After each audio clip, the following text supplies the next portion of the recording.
有見沒拉哥，我是胡子，歡迎來聽我胡說八道。上一期講果蠅的會員影片中啊，我們聊到了科學家們正在從果蠅的大腦連接體地圖中學習如何改良 AI 嘛。那你知道，即使這種從大自然中學習的行為，在人類的歷史上可能已經存在上千年了嗎？沒錯，從水裡游到天上飛，從蓋房子到挖隧道，人們自古以來從大自然中抄過來的作業啊，都不止幾十上百種了，甚至都還替這種行為取了個名字，叫做仿生學，意思就是觀察自然界的生物，然後想辦法把它們的某個特徵或者機制變成人類可以用的技術的這麼一個學問。那其實仿生的概念呢，我很久以前還在讀書的時候就知道了，但前陣子呢，我剛好去了一趟桃園哦，參觀了一個由桃園市政府與國立台灣科學教育館合辦的仿生展，才知道原來我們生活中這麼多東西都是跟大自然學來的，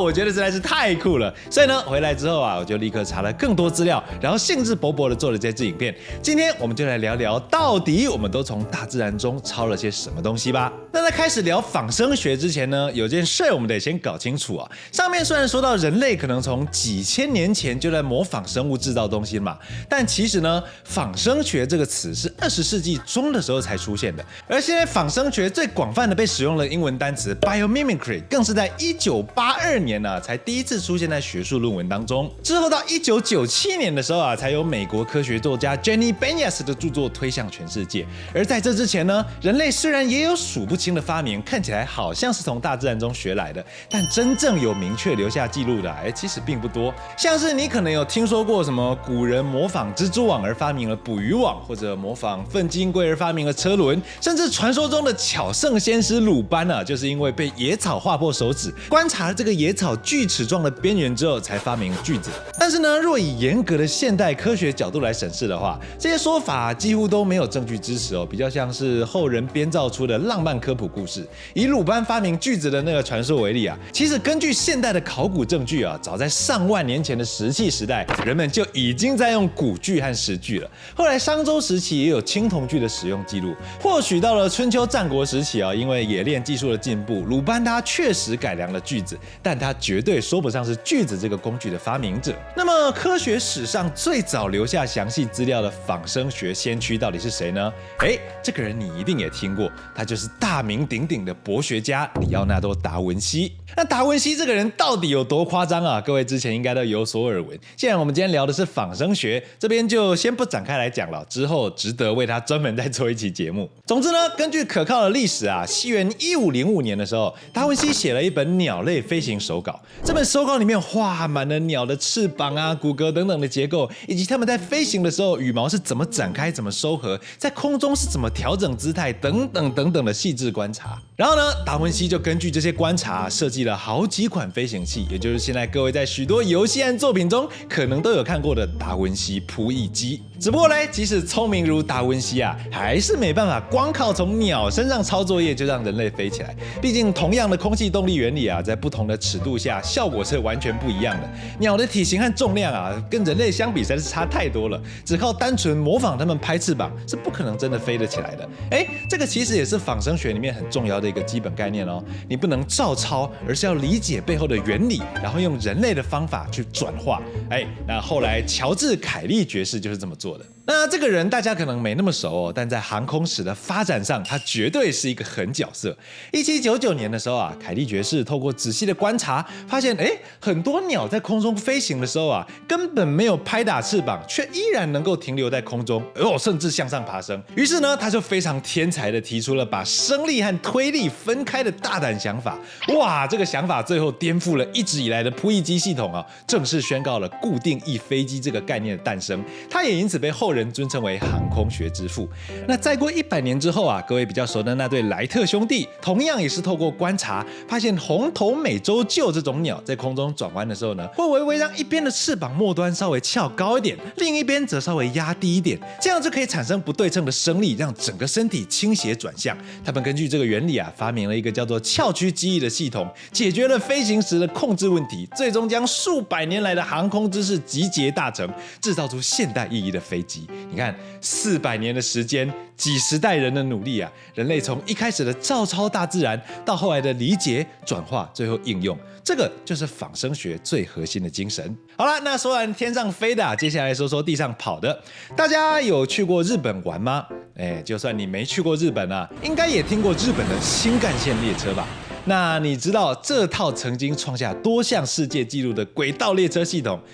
其實也有仿生科技嗎？1990年代的時候啊，他們遇上一個超級頭痛的問題，那就是每次列車高速通過隧道的時候啊，都會產生一種巨大的微氣壓波，或者又稱隧道音爆。那這是什麼東西呢？在航空領域中啊，音爆一般指的是飛行器在空氣中以超音速移動的時候，周圍的空氣因為強烈壓力波疊加而引發的這種巨大爆裂聲。而隧道音爆呢，也是類似的原理。當列車高速衝入狹窄的隧道時啊，因為隧道內的空間有限嘛，整輛列車就會像活塞一樣壓縮隧道內的空氣，形成一個壓縮波。那這道波呢，會一路這樣子往前衝啊，最後在衝出隧道的時候，砰的一下瞬間釋放啊，產生巨大的爆裂聲。這個聲音方圓幾百公尺都聽得到啊，不僅門窗會被震得嘎嘎作響，甚至連玻璃都會被震碎。那這個隧道附近的居民呢，每天都要被這種爆炸聲轟個好幾次啊，不堪其擾啊，天天打投訴電話。那日本政府對於這個鐵道的噪音呢，可是有極其嚴格的法規限制的。所以如果新幹線的工程師們不解決這個問題，他們的列車就別想再變快了。但正當大家都在頭痛這個問題的時候呢，新幹線500系的總工程師重金英治出場了。那這個人除了是個工程師之外啊，他還是一個賞鳥愛好者。對，沒錯，又是鳥。他觀察到翠鳥在捕魚的時候呢，會從空中高速俯衝撞進水裡。但神奇的是，明明它衝進水裡的速度這麼快，但入水的那個瞬間呢，濺起的水花卻非常的少。這是為什麼呢？仔細觀察研究之後啊，他發現，這似乎是因為翠鳥的嘴巴又細又長，從尖到圓整個過渡啊，非常的平滑。那這個形狀呢，讓它在從阻力很小的空氣衝進阻力超大的水裡面的時候啊，能夠把衝擊力降到最小。那重金英治看到這個啊，馬上聯想到，我們的列車衝進隧道的時候，不也跟翠鳥入水一樣啊，是要面臨阻力瞬間暴增的情況嗎？那如果我把列車的車頭改成像翠鳥的嘴巴那樣子又尖又長，問題有沒有可能得到解決呢？於是呢，台灣工程團隊經過一連串的測試之後啊，把新幹線500系的車頭改成了像翠鳥嘴巴這樣的長錐形狀。這個設計不止大幅改善了音爆問題啊，還讓整台列車的空氣阻力降低了30%，整個跑得更快更省電了。新幹線最後還因為這個設計啊，成功突破了速度與噪音的瓶頸，進而創下了當時商業營運速度的金氏世界紀錄。那既然說到隧道音爆嘛，你們知道現在人類挖掘隧道的時候用的機器也是受到動物靈感所啟發的嗎？19世紀初的時候啊，英國倫敦的泰晤士河隧道工程團隊啊，面臨了一個非常頭痛的問題，那就是泰晤士河底下的這個土質啊，實在是太不穩定了，動不動就坍方或者河水倒灌，根本就完全沒辦法施工。後來呢，工程師馬克·布魯內爾啊，在造船廠裡面觀察到一種叫做船蛆的生物。那這種海洋軟體生物啊，跟什麼蛤蜊、牡蠣這類海鮮是親戚啊，主要以海邊的木材為食，對早期的木質船隻來說，簡直就是噩夢。但布魯內爾觀察到啊，這種生物在啃木頭的時候嘞，會一邊用最前端像是盾牌一樣堅硬的貝殼這樣子往前挖，然後一邊往後啊，在吃過的路徑上砌出一層堅硬的管壁。它每往前吃一點呢，這條管子啊就會跟着往前變長一點。這麼一來，不僅可以防止木材塌陷啊，船蛆脆弱的身體也不會被木頭那個纖維刺傷。於是呢，布魯內爾他就忽然想到，我們現在不也面臨着挖洞挖一挖就會被旁邊的環境傷害到的情況嗎？那如果我們學船蛆，在最前面弄一張盾牌躲在裡面挖，然後每往前挖一點，就立刻把挖開的地方加工固定，是不是就能順利挖通隧道了呢？那有了這個靈感之後啊，布魯內爾設計了一種機械，最前端有一個鑄鐵的金屬外殼，那工人們就躲在這個外殼裡面啊，分成幾十個區域，在那邊停空空，那麼往前挖。那每往前挖開一點點之後啊，後面的人員就用千斤頂把這個金屬外殼往前推，然後立刻用磚頭砌成固定的隧道，把旁邊加固起來。那雖然這種工法呢，還是偶爾會遇到什麼崩塌或者沼氣火災，但是整個工程啊，終於是可以確實的往前推進了。最後呢，他們斷斷續續花了18年啊，終於打通了泰晤士河隧道。而布魯內爾從船區身上得到的這個工程靈感啊，就是連現代的隧道工程都還在使用的潛盾機的雛形。不過呢，拜科技所賜啊，現代的潛盾機比起200年前，那可是厲害多了。不但前面換成了全自動的旋轉切削刀盤啊，連後方加固的磚牆也改成了事先準備好的鋼筋混凝土環片。遠的不說，光是我們台北跟高雄捷運的好幾條線路啊，就都是用這種現代潛盾機挖出來的。那最近說是要準備開工，但實際上不知道什麼時候會開工的這個台中捷運藍線哦，預計也會用潛盾機來鑽掘。總之呢，這種超過200年前的概念啊，到現在都還被廣泛使用，真的是非常的厲害。那說到這裡，可能會有些人覺得，哎呀，鬍子，你說的這些仿生技術都很厲害啦，但是感覺好像有點太偉大了，跟我們日常生活很遠啊。有沒有什麼是我們平常用的東西是跟大自然學來的呢？當然有。1941年的時候啊，瑞士工程師喬治梅斯卓在森林遛狗的時候，發現他的褲管和狗狗的身上啊，都粘滿了許多牛蒡的刺果，而且粘的還挺牢啊，隨便清是清不乾淨的，得要一個一個認真的去拔。那這種經驗應該大家都有吧？就是路邊走一走，忽然發現褲管粘滿了鬼針草啥的，大概就是這種感覺。那你可曾想過，這些小東西到底是怎麼粘在你身上，甩都甩不掉的呢？沒有，對吧？梅斯卓就很好奇，這些東西到底是憑什麼可以這麼粘啊？因此呢，他回家之後啊，用顯微鏡觀察了這些粘在他們身上的牛蒡刺果，發現這些植物的表面啊，布滿了無數個微小的倒鈎結構。那這些倒鈎結構呢，剛好可以跟衣物纖維或者動物毛髮自然形成那些環狀結構啊，緊緊扣在一起，所以才那麼容易粘上去，但卻那麼難拔下來。他不禁想，這種輕鬆粘黏的技術有沒有可能拿來為人類所用呢？於是，經過長達10年的研究之後啊，魔鬼粘終於問世了。沒錯，這種現在廣泛被運用在日常運動、工程、軍事甚至航太方面的產品啊，就是從一隻狗狗身上粘到的小果子得到的靈感。那除了魔鬼粘之外呢，我們日常生活啊，還有超多東西都是從大自然中得到靈感的。那這邊就快速的幫大家列舉一些啊，鯊魚大家知道吧？海洋裡最可怕的頂級掠食者之一，它們的皮膚上面布滿了一種叫做皮齒的微小突起啊。那這些皮齒的排列哦，可以幫助它們引導水流，減少阻力，讓它們游得更快、更省力。2000年雪梨奧運的時候啊 ，Speedo 根據鯊魚皮的原理啊，推出了一款名為 Fast Skin 的連身鯊魚裝。結果呢，那一屆奧運啊，穿着這款泳衣的選手，簡直像開了外掛一樣啊，直接掃走了超過80%的游泳獎牌，還打破了13項的世界紀錄。那嘗到甜頭了之後呢，到了2008年北京奧運他們更推出了進階版的 LZR Racer。這次除了鯊魚皮的減阻技術之外呢，他們還加入了能夠壓縮身體、增加浮力的高科技不透水橡膠材質。結果又是瘋狂刷榜最後呢，國際泳總覺得這樣下去，好好的運動競賽都要變成科技競賽了，不行。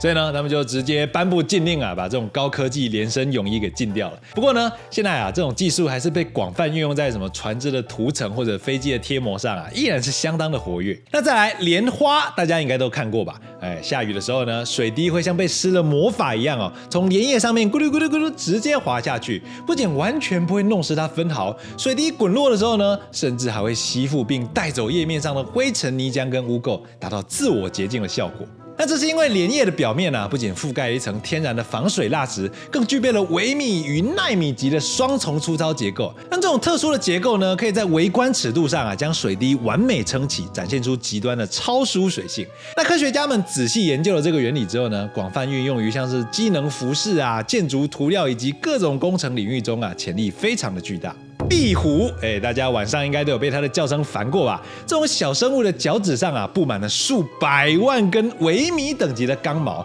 那每根剛毛末端呢，又分支出數百上千個奈米等級的齒土。那這種結構呢，可以極大化的擴展於物體的實際接觸面積啊，產生所謂的凡德瓦力來抵抗重力。那理論上呢，一隻壁虎所有剛毛可以產生的粘着力可以達到130公斤，真的是非常的誇張。那 NASA 根據這個原理啊，開發了在太空這種沒有大氣壓力而且溫度非常極端的環境下，依然可以正常抓取各種懸浮物體的家具。那半導體產業呢，也開發了使用這種壁虎仿生技術的機械手臂，可以用來搬運那種極度脆弱而且絕對不能被化學殘膠污染的矽晶圓。甚至還有實驗室開發出了讓人可以像壁虎一樣爬牆的仿生手套。類似這種的仿生技術實在是太多了，什麼學習蚊子的注射針頭啦，學習白蟻的節能建築啦，學習座頭鯨的風力發電扇葉啦，學習啄木鳥的安全帽等等等等等等，族繁不及備載。上述的這幾個例子只不過是其中的一小部分哦。大家如果有興趣了解更多的話，可以自己再去找更多資料，或者也非常推薦你到桃園市立圖書館的青埔智慧科技分館3樓去逛一逛《仿生大解密：植入桃園的自然智慧》這個展覽哦。仿生大解密是國立台灣科學教育館的經典展覽之一啊。這次桃園市政府跟科教館合作，直接把各種非常珍貴的展出品和裝置都移師到桃園來了。裡面除了有非常豐富、令人大開眼界的仿生科技展出之外，還有 DIY 工作坊、互動式沉浸劇場與假日舉辦的科普主題工作坊等等內容啊，可以說是非常的豐富。連我這個大人上次去逛的時候，都直接泡了整個下午。小朋友去的話，肯定是會逛到不想回家。尤其是那幾個 DIY 工作坊啊，如果是好奇心旺盛、喜歡動手做東西的小孩的話，每一個絕對都夠你玩上好幾個小時。而且除了這些仿生科技的展出之外啊，這個展還融入了許多人文與藝術方面的啟發，像是那個互動式劇場《絮語森林》，我就非常的喜歡。它結合了8K 實景拍攝和高階聲道與光達互動啊，我們可以在現場沉浸式的跟着空拍視角探索台灣山3姐妹的微觀生態。看完之後感覺好像觀察世界的方式都不太一樣了，非常的特別。最棒的是呢，這個展完全免費，而且場館裡面還有冷氣吹啊，就算展看完了，躺在互動劇場裡面吹冷氣也是超級舒服。所以呢，如果各位爸爸媽媽有時間的話，真心推薦你們帶着小朋友去逛逛這個展，絕對是個寓教於樂的好地方哦。好了，那這次的仿生話題就差不多聊到這邊了。各位如果覺得喜歡的話，可以分享給你的親朋好友，當然也別忘了留下你的讚啊。那除了我們這次聊到的內容之外啊，絕對還有超級多的現代科技是從大自然中學習過來的。大家如果有什麼想法的話，也都歡迎在底下留言討論。那如果是沒有時間親自過去看展，但又想知道那個展都有些什麼內容的話呢，也可以去看看我會員影片的 vlog 哦。好了，那最後呢，做完這期影片之後啊，我感覺其實仿生的最終形態哦，可能也不是像我們這樣子單純模仿某個功能而已。我們真正應該從大自然中學習的是與他們和諧共存的方法。雖然說我們現在只能像小朋友抄作業一樣，東摸一點西摸一點，但或許有一天，我們的建築、城市、工業系統都可以像一座森林一樣，會產生氧氣，會過濾水源，會回饋環境。到了那一天啊，我想我們才能真正算是從大自然中畢業了吧。